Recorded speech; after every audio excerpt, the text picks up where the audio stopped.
Business has become more global, and we work in organizations with diverse cultures. As a leader, how do we communicate with impact across these cultures? How do we speak, sound, and look like a leader while maintaining our cultural intelligence? I'm Linda Katz-Wollner, founder of Successfully Speaking, and I'm so excited to interview Kristin Joy Ekkens. Kristin is the founder and CEO of Exponential Inclusion. We met many years ago at a TESOL convention, and that's a convention for speakers of other languages, teachers for speakers of other languages. And I always appreciated Kristin's passion for what she was doing. I've followed her over the years on LinkedIn and saw how her work has evolved.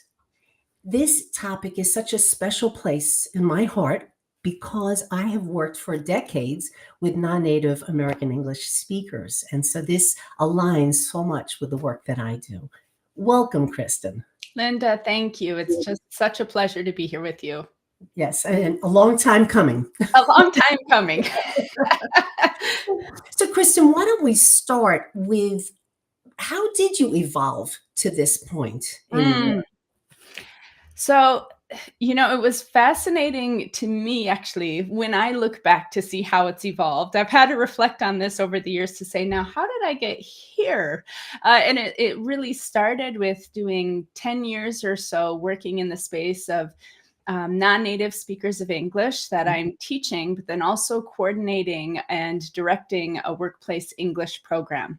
So I worked with employees who were in all different industries, but they were typically, most of them were in manufacturing. Most of them were trying to figure out, how do I improve my skills, my English skills, so that I can actually land in the profession that I'm trained in? Many of them immigrants and refugees coming from all around the world, landing and finding them in a space that they were putting together cell phones, for example, or painting bumpers of cars, finding themselves in positions that weren't their heart's dream to be in, but it made ends meet for their family. So to me, it was a heart. How would I put this? This was something that was so close to my heart, to help people see how they can live to be personally at their higher self, work towards that, be their best, and knowing that these individuals, the skill they needed was English in order to help them at least move in that step to where they wanted to be, and to be financially sound for their families and not work multiple jobs. So fast forward, all of a sudden, I saw as the language skills improved, there was a huge gap with managers and supervisors either not seeing the language improving or not having their eyes opened to what that actually looked like. And so I saw there was bias and a gap there. The fact that you're saying that, and that has become so much more apparent to me over the years, because I've always worked on the accent modification. Yes. And now I change my course because it's okay to have an accent if you're communicating effectively. And you're right about that accent bias. Yes. And that brings us to, I mentioned in the beginning, cultural intelligence. And there are so many types of emotional IQ and intellectual IQ. Tell us a little bit to start with. Yes. How do you define cultural intelligence? Yeah, absolutely. It's the capability to work and relate effectively across cultures. That's the technical definition. Now, what that actually means is it's a learned skill. So these are actually skills that every single individual, every human can learn to improve how to work and relate across national divides, across ethnic divides, even generational, gender, socioeconomic. So all of the things that make us us when we talk about diversity, cultural intelligence actually picks up where emotional intelligence leaves off. And so I love that way of putting it, because emotional intelligence helps us when we're working with people who are typically coming from the same culture as us or same background. We can say something or read the cues on their face, their expressions, we can hear their tone, and we can understand it similarly, not always, but similarly to what they're expressing it. When you're moving across cultures, that's just not the case. Someone can make a facial expression, look you in the eye or not look you in the eye, and we make a judgment based on that and decide, what do I do next in response? And so that's where there's so many gaps, Mhm. and it causes so much miscommunication. Well, absolutely. And early in my career, I heard of it a lot in healthcare because Yes. that's where I started, with doctors who were even saying, I'm from India, but I'm working in the United States. And I had to learn to have eye contact with my patients because I would defer to them. If they were older than I was, I wouldn't look at them. Yes. But the American patient was upset. So it's fascinating. And I saw this early in my career, and it's only become more complex, I think. Absolutely. And that's actually one more space I worked quite a bit in healthcare. So I actually led inclusion and diversity. So when you asked in the beginning where it went to, it started with the nonprofit world and working with the immigrants and refugees, moved into healthcare, and I led inclusion and diversity, and moved from working with only individuals to systems design work and figuring out, how do we actually change the system so that we can be more inclusive of all different communities, create a more inclusive future for all. And fast forward, I actually went and worked in Silicon Valley area, worked with executives around the world, now have been able to embed a lot of innovation techniques and design thinking into the work that I do with companies around the world.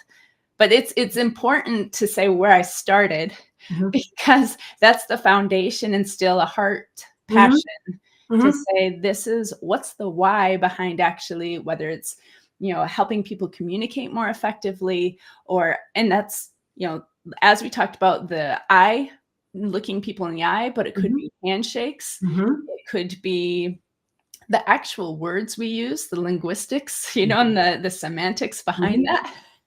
Yes. Gestures. The gestures are a key piece to this, but it's also even our tone of voice and the pace that we go. And are we adapting? This is the major piece around cultural intelligence. There's actually 4 skills that I'll only describe very briefly right now, but the 4 skills, the first is motivation. It's called CQ drive.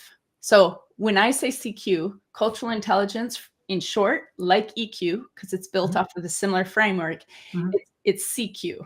So CQ, a quotient, cultural quotient.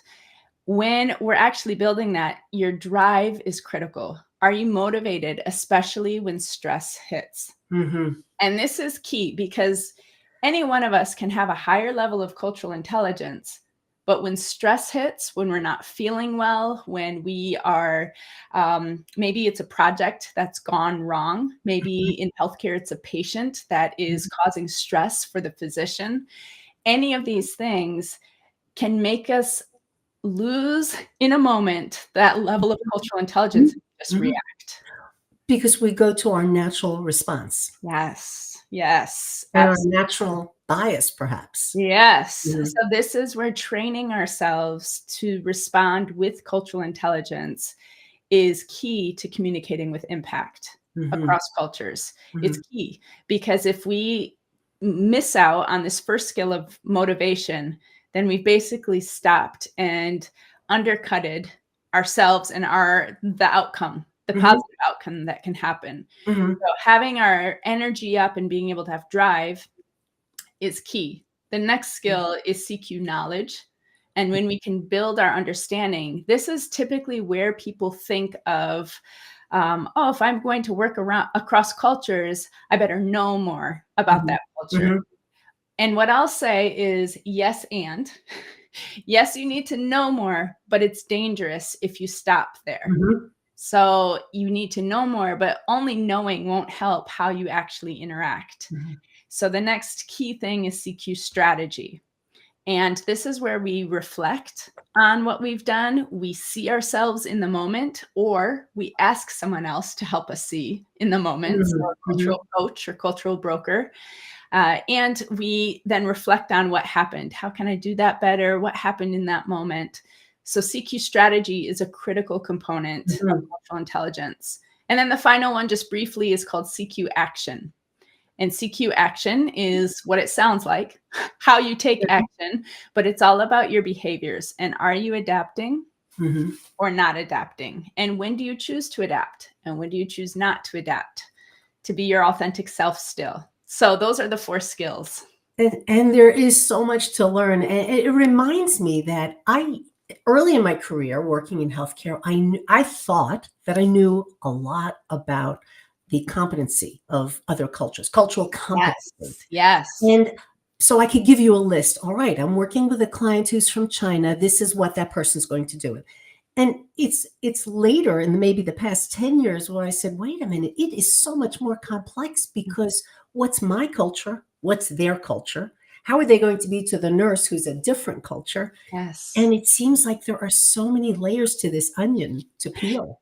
So many layers, and it can be stressful for people when they start to think about, do I have to know about all of these cultures? I cross so many cultures every single day.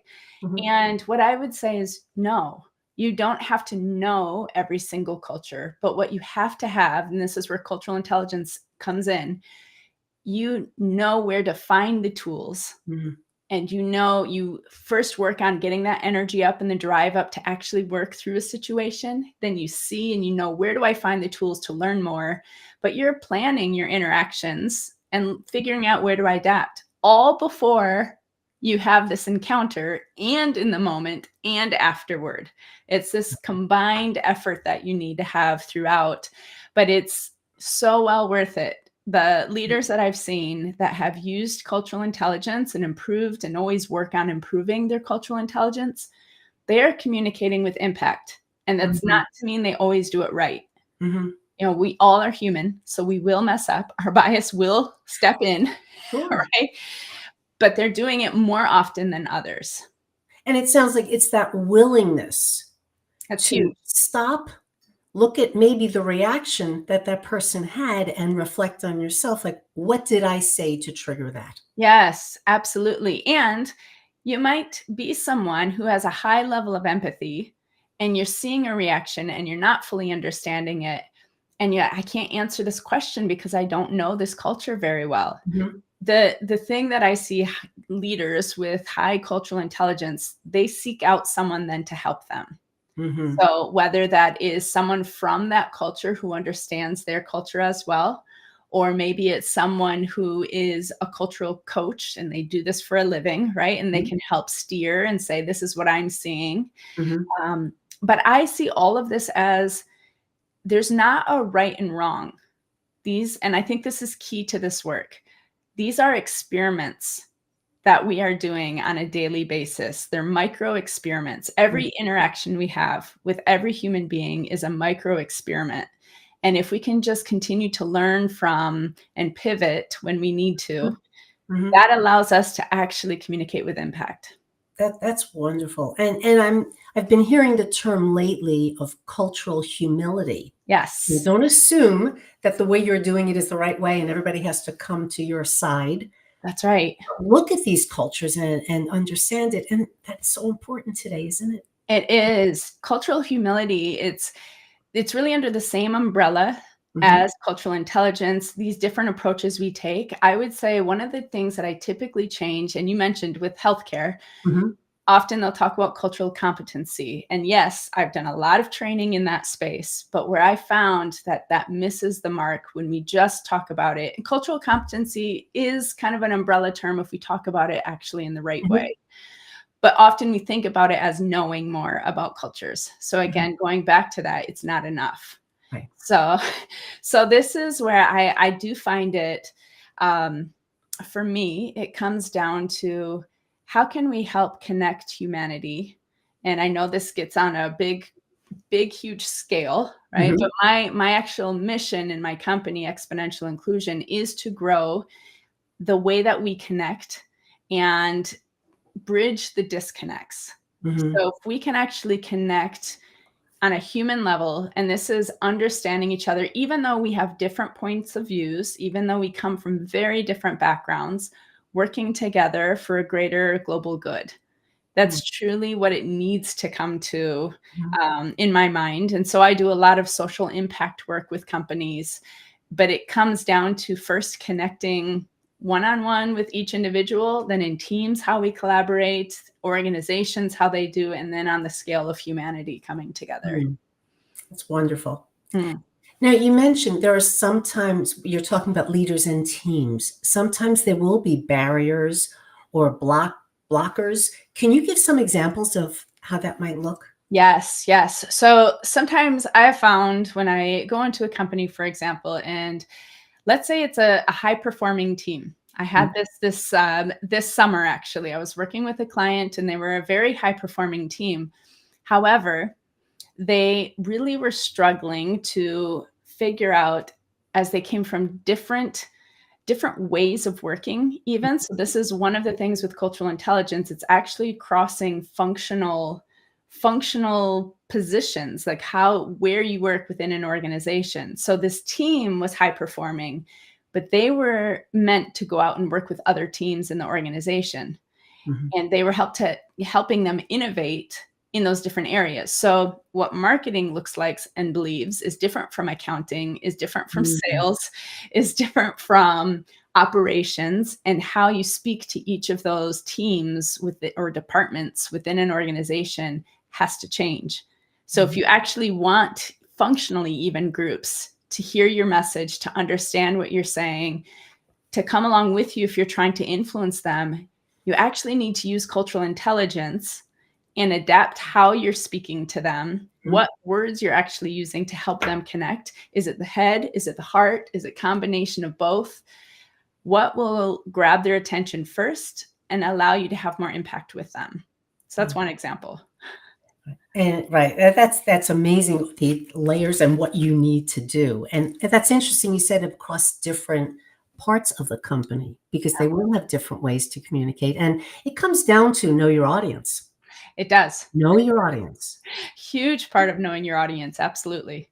And something, as you started talking, reminded me of a situation when I was working with a client and the manager, when I touched base with the manager to see how he thought the client was doing, he said, I just wanted to speak up in meetings. Yeah. And I said, did you realize that that's not part of his culture? That he happened to be from Ethiopia and he wasn't going to jump in on the meetings. And then the client would complain to me that Americans just talk to talk. So it was very interesting. So obviously the motivation might have been there, but for the manager, but not the knowledge. Yes. It And was and it this might have is been there. Yes, I love that you bring that up because it really comes down to shared expectations. Mhm. Because otherwise, they'll just keep missing the mark with each other if they're saying, well, I don't do this usually. And the other person says, I don't do this usually. And to come together to actually collaborate on that, Mhm. there may be things that each one of them need to do that they're crossing over and it makes them uncomfortable to do it. But Mhm. if one person is crossing over all the time, this is where there will be burnout. There Mhm. will be resentfulness potentially. There Mhm. will be, I'm going to leave because this isn't the right job for me or manager for me or whatever it might be. Mhm. So that's where I see if they're not connecting, it's figuring out who's adapting, when do you need to adapt. It comes down Mhm. to that. So we're talking about leaders here. What should a leader do if Mm. there is that problem? I do see that it is the leader who should be the one bringing the conversation to the employee to Mhm. say, how do we do this more effectively? Mhm. And it's not to say, this is how we do it more effectively, but in a collaborative way to figure out, even if it's uncomfortable for them, Mhm. figure out together saying, it's the leader's job to say, this is how I see this. How do you see it? Mhm. Because then you can find where the biggest disconnects are. And actually, this is where I help short circuit some of the miscommunication before it happens. Is often I'll have leaders, have teams take an assessment that they can actually look and see before it happens. I can Mhm. help interpret it for them to say, here are some future potential challenges you will have, right? And here I can see where you might have some really strong synergies or major gaps because you're all thinking the same way. Mhm. So how do you interrupt that way of thinking when it's groupthink, for example? So that's a key piece that we look at together. And that's so important for me, Mm. working with the people who then have to report to these leaders, that it behooves me to connect with the leaders to share these expectations and encourage the client to speak to their leader as well. That's I'm right. not always working with the leader. I'm sometimes working with the person who reports. I love that point, because even though I do feel it falls for the leader to take action first, often we don't have access to that person. And so there can be influencing up that happens from the client, the employee, whoever it is that you're working with, that they can actually say, this is something I've learned, not just around how I'm learning to communicate more effectively, but one of the ways that I can do this is actually show you how I see this challenge, or what gap I see happening right now. And I'd love your perspective on this. And so if they can influence up in a way to show what they're seeing, and even I've had some of my clients take their assessment results that they've gone through. So I do a program with Latinos who are leaders, and they bring their results to their leader. And we've had this multiple times over the last 10 years that they've said, this is who I am. And I see these are where some of the challenges in our communication have been.